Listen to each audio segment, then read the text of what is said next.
Us humans just love the sticky act of preservation. This is going to be so delicious. And we preserve some weird stuff. You've got the Dog Collar Museum, the McDonald's Big Mac Museum, and there's even a museum specifically for broken relationships. But when it comes to preserving video games, we've been kind of slow. It's pretty straightforward, you know, you put some sugar on some fruit. Now Sony, one of the world's biggest video game brands, has announced it's going to start preserving a huge archive of its games for future generations. People love going back and playing the games of their past. By preserving them, it gives the opportunity for future generations to look back and see where people were at a particular point in time, in a way that I find really, really exciting. Like other stuff we preserve, video games have been around for a while. Since the 1950s, in fact. The first games built on computers so massive, no one but engineers and maybe Waleed could play them. And today, gaming is big business, a $250 billion industry that surpasses the film and music industries combined.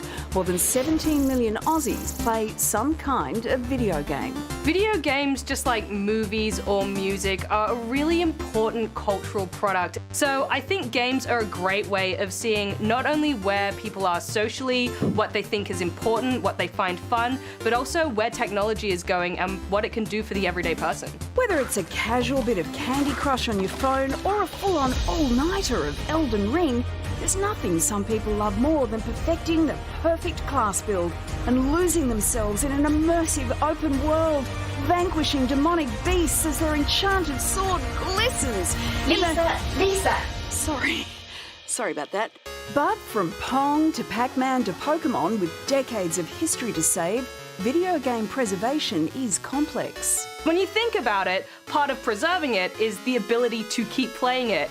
And games are typically made on particular platforms, which means that eventually that platform will become obsolete. Sometimes they may even print the code out on paper so that you have it there to look at and eventually tweak if you need to.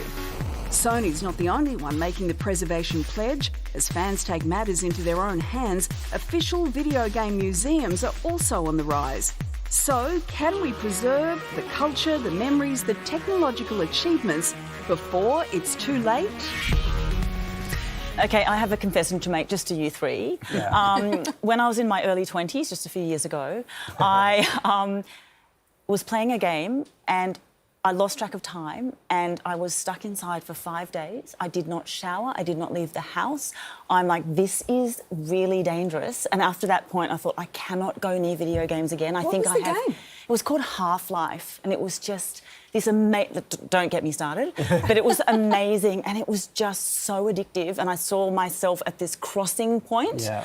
You either go down this road of gaming or you see the light, literally sunlight.